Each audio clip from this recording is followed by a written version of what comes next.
नमस्ते, welcome to संवाद। Last time हमने होओपोनोपोनो का कॉन्सेप्ट समझा था।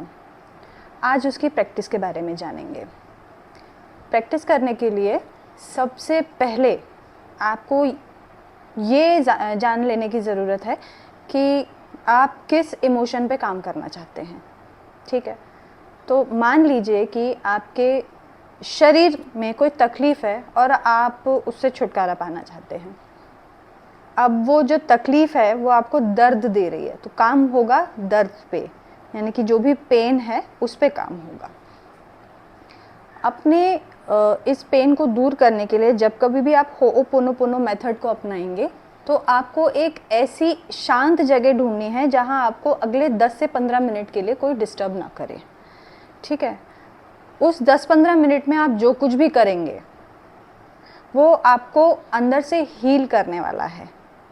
सारा काम अंदर से शुरू होगा। जैसा कि मैंने कॉन्सेप्ट में बताया था कि हर प्रॉब्लम जो बाहर दिख रहा है वो बाहर इसलिए दिखाई दे रहा है क्योंकि अंदर कुछ गड़बड़ है। तो एक शांत जगह पे बैठिए, 10 से 15 मिनट का टाइम निकालिए अपने लिए और आंखें बंद करके 5 से 6 बार डीप ब्रीदिंग करिए। ये जो डीप ब्रीदिंग आप करेंगे अंदर जो विचारों की उथल पुथल चल रही है उसके लिए, ताकि आपका मन, आपका दिमाग, आपका शरीर शांत स्थिति में आ जाए। एक बार जब आप ये कर लेंगे तो उसके बाद आपको अपने आप को ये बताना है कि मैं इस फीलिंग पे, इस एक इमोशन पे क्लीनिंग करना चाहती हूँ। ठीक, उसके बाद आपको अपने सबकॉन्शियस माइंड से कनेक्ट करना है। जैसा कि मैंने लास्ट टाइम बताया था कि मदर एंड चाइल्ड का कनेक्शन होता है कॉन्शियस एंड सबकॉन्शियस माइंड के बीच में। तो आपको सबकॉन्शियस माइंड से कनेक्ट करने के लिए उसे एक बच्चे के रूप में देखना होगा। तो वो बच्चा कौन है? हम खुद हैं। अपनी किसी भी उम्र की इमेज को याद करने की कोशिश करिए। वो कुछ भी हो सकता है। आप 5 साल में जैसे थे वो हो सकता है, आप 10 साल में जैसे थे वो हो सकता है। कोई भी एक इमेज देखने की कोशिश करिए और बहुत ध्यान से देखने की कोशिश करिए कि क्या वो बच्चा खुश है, क्या वो डरा है, क्या वो गुस्से में है। जैसे भी आपको दिखाई दे बस देखने की कोशिश करिए और धीरे धीरे उस बच्चे से कनेक्ट करने की कोशिश करिए। आप जब कैसे बच्चे से कनेक्ट करते हैं तो आप क्या करते हैं? किसी भी अगर छोटे बच्चे से मिलते हैं तो आप उसके पास बात करने जाते हैं। आप एकदम से उस पे ऐसे उसको गोदी में नहीं ले लेते ना, पहले धीरे से उसको हाथ लगाने की कोशिश करते हैं गालों पे, फिर धीरे से उसका हाथ या उंगली पकड़ते हैं। तो इसी तरीके से आपको अपने बचपन को याद करना है और उससे कम्युनिकेशन करने की कोशिश करनी है। जब ये हो जाए, जब आप उससे प्यार से बात कर लें अपने बालपन के स्वरूप से, तब आपको उसको ये भरोसा दिलाना है कि हम दोनों मिलके ये जो प्रॉब्लम अभी दिखाई दे रही है इसको सॉल्व करेंगे। किसकी हेल्प से? उस सुप्रीम बीइंग की हेल्प से, उस डिवाइन पावर की हेल्प से। अब वो डिवाइन पावर कुछ भी हो सकता है, जिन्हें आप मानते हैं, जिन पर आपको विश्वास है। कुल मिला के आपका और सबकॉन्शियस माइंड का तालमेल हो जाना चाहिए। जब ये तालमेल अच्छे से बन जाएगा फिर आप इस प्रेयर को रिपीट करेंगे। इस प्रेयर को रिपीट करते टाइम आपको फीलिंग्स के साथ रिपीट करना है और अपने आप को, यानी कि मदर एंड चाइल्ड दोनों को, एक दूसरे को ये समझाना है कि ये जो प्रॉब्लम आई है ये कहीं हमारे अंदर कुछ गलतियां हमने की, कुछ रॉन्ग बिलीव डाल लिए, है ना, कुछ गलत इन्फॉर्मेशन डाल ली जिसकी वजह से आज ये दिखाई दे रहा है।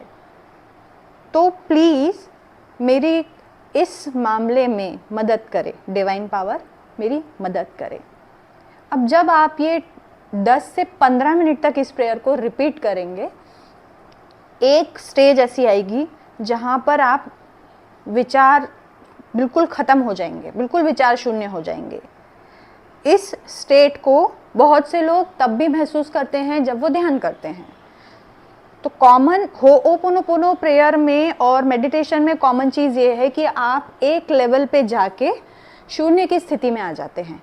वहाँ आपको अपने शरीर का भान नहीं रहता है, वहाँ कोई विचार नहीं होता है, और ये प्रकृति का नियम है कि जैसे ही विचार शून्य हो जाते हैं वहाँ आनंद आ जाता है, यानी कि खुशी, ढेर सारा आनंद।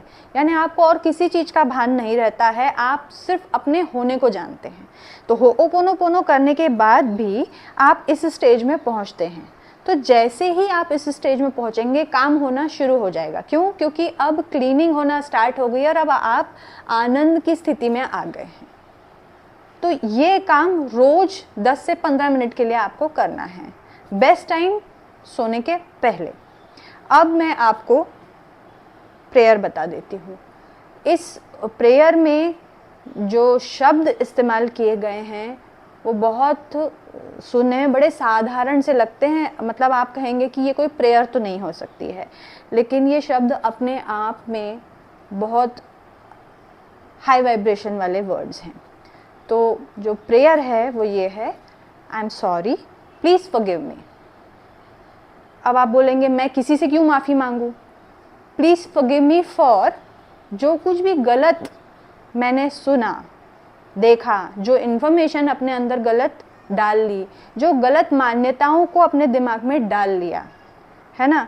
मैंने अपने सबकॉन्शियस माइंड का, यानी उस बच्चे का ख्याल नहीं रखा, उसे सबसे ज़्यादा ज़रूरत थी।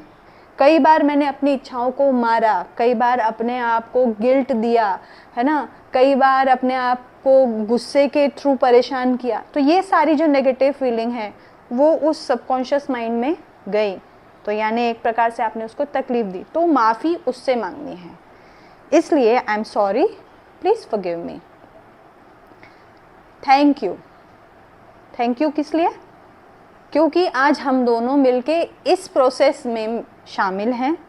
तुमने मुझे अलाउ किया कि मैं इस प्रोसेस को करूं और हम दोनों किसी भी पेन से फ्री हो सके, इसलिए thank you and I love you.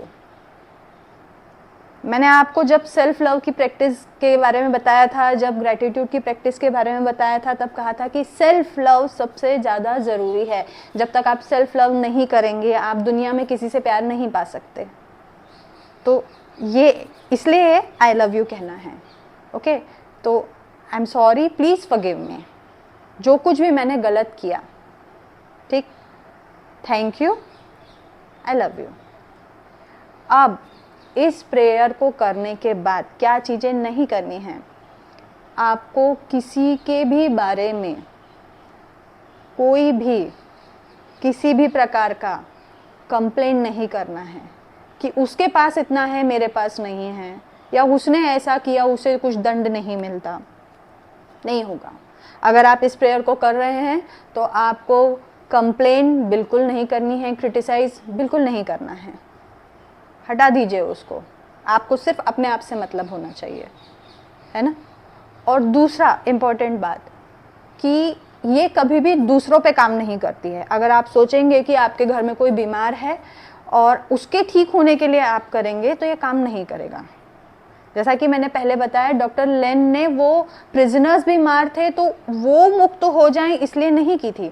उन्होंने किया था कि ये एक्सपीरियंस मेरे सामने आया है तो मुझे क्लीनिंग की ज़रूरत है, तब ये सारी चीज़ें मेरे सामने से हट जाएंगी। आपको भी वही करना है। जो भी प्रॉब्लम आपको लग रहा है कि सामने वाले की वजह से मुझे तकलीफ़ दे रहा है, तो क्लीनिंग की ज़रूरत मुझे है, उनको नहीं है। अगर आपको किसी से कोई तकलीफ़ हो रही है, आपके साथ कोई बहुत बुरा बर्ताव कर रहा है, तो आपको पहले यहाँ से क्लीन करना होगा। उन पे ध्यान देने की बिल्कुल ज़रूरत नहीं है। सो क्लीनिंग दूसरों पे नहीं होती है, अपने पे होती है।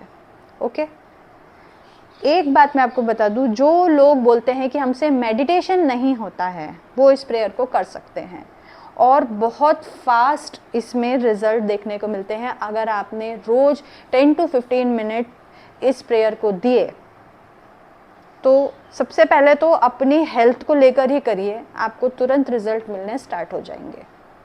शर्त ये है कि आपको 10 to 15 मिनट देने हैं। प्रोसेस मैंने आपको बता दिया है और कॉन्सेप्ट भी आपको समझा दिया है। अब नेक्स्ट टाइम मिलेंगे किसी और एक वीडियो में किसी नए सब्जेक्ट के साथ। तब तक के लिए धन्यवाद।